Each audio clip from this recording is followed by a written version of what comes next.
ज्याची आम्ही सगळे वर्षभर वाट पाहत असतो। तो दिवस म्हणजे जेव्हा आमचं ग्रामदैवत आमच्या घरी येतं। त्या दिवशी फक्त एक पालखी गावात येत नाही, तर येते श्रद्धा, परंपरा आणि आनंदाचा जल्लोष। गावातील प्रत्येक रस्ता सजतो रांगोळ्यांनी, दिव्यांनी आणि भक्तीच्या रंगांनी। ढोल ताशांचा गजर सुरू होतो।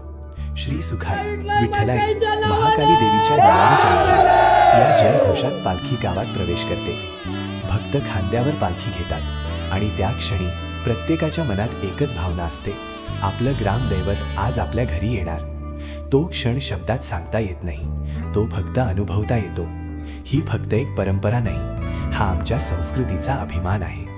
आणि हो, जर तुम्हाला पण जाणून घ्यायचं आहे का आमच्या गावाकडे शिमगा उत्सव कशा प्रकारे साजरा केला जातो, गावाकडच्या रीती परंपरा कोणत्या कशा असतात, जाणून घ्यायचं असेल तर आत्ताच आपले YouTube चॅनलला सबस्क्राईब करा, लाईक, कमेंट आणि शेअर करा। तुम्हाला सगळे व्हिडिओ लवकरच पाहायला भेटतील।